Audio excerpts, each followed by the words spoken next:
Estevan Park is located in the Dunbar Springs/Barrio Anita neighborhood in Tucson, Arizona. People run and exercise there. The rugby team practices there and has matches there.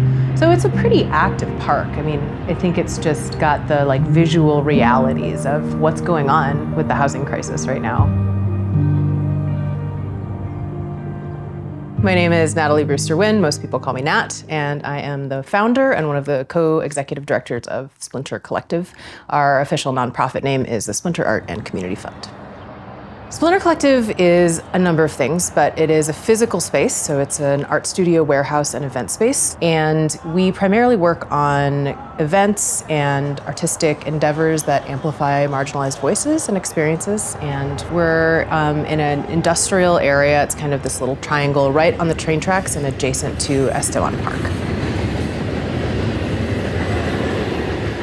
To me, everything is an ecosystem. We can't separate ourselves out from what's happening around us. And we are in the middle of a bunch of different resources. The Caridad Community Kitchen, a bunch of churches that do soup kitchens and food pantries, the Salvation Army. And so you have people gathering where there are some resources available.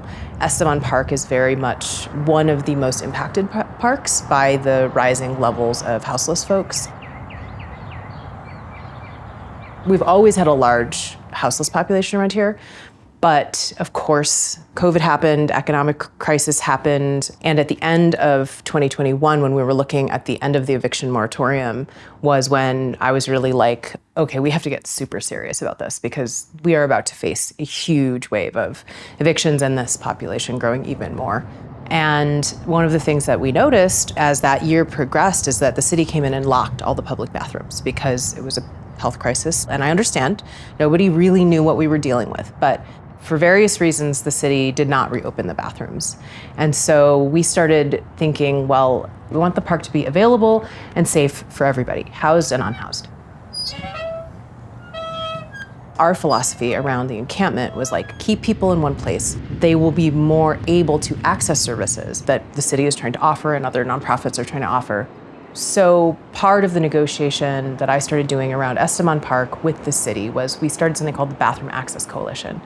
We trained up some of our staff and they gave us a contract of $75,000 to pay people from the neighborhood or from our organization to go to the park, to clean the bathroom, to stock the bathroom, to pick up the trash around the park. So it was an experiment of how as a community organization can we participate?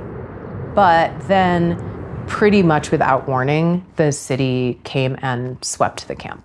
Dozens of people are out on city streets after being removed from their encampment in Midtown. It's the latest development as Tucson leaders work to clean up homeless camps, and that effort is coming with pushback. The city says 80 people... I walked out of my house later that morning, and the camp basically just moved from the park to the street. So it's just all over this neighborhood, all in the wash here, everything like that. So then the encampment was outside my front door. You can't miss the dozens of tents lining the street. Residents tell me that this encampment popped up right after Estevan Park was cleared out last week. Mari Vasquez, after the sweep, we were about halfway through that project or that initial year-long contract.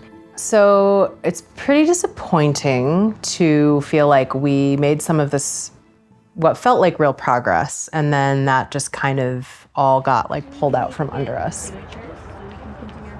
One of the things we've been thinking a lot about is how can we continue the heart and soul of this mission and this purpose, which is to be in partnership with this public park.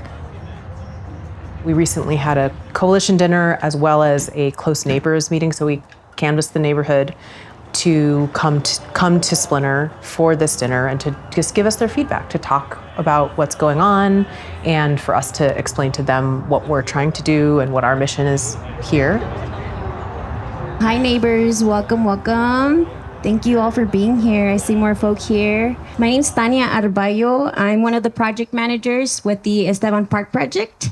And the whole essence of today's meeting is for us as neighbors. We all share this park.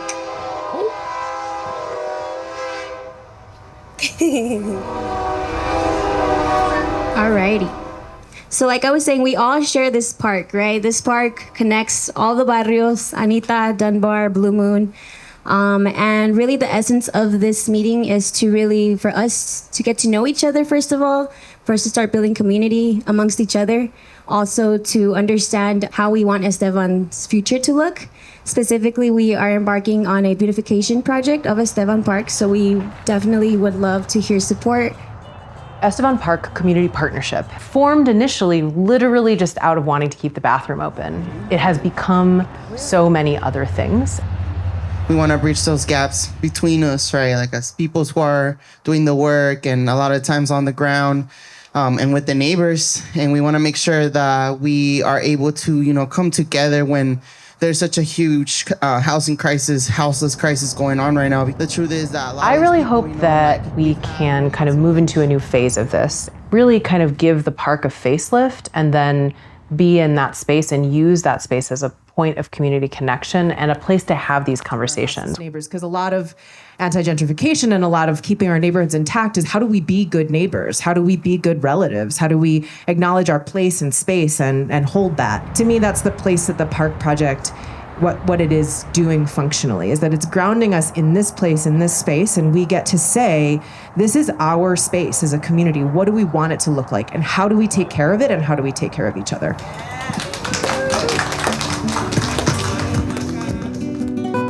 Even though we've really struggled with certain aspects of it, I would call this project a success in the sense that it's a way of investigating and getting information about like what works and what doesn't, what's possible and what's pretty hard unless you have like a lot of capacity. I really hope that other people can be inspired to like take a shot, try something. It's about being civically engaged with your neighbors, being part of the solution, being part of building and creating and sustaining a more liberatory world. Like we have to be in this together. Hi, I'm Tom McNamara, host of Arizona Illustrated. Thanks so much for watching this story from our show. And for more local stories from Arizona Illustrated, just click right here.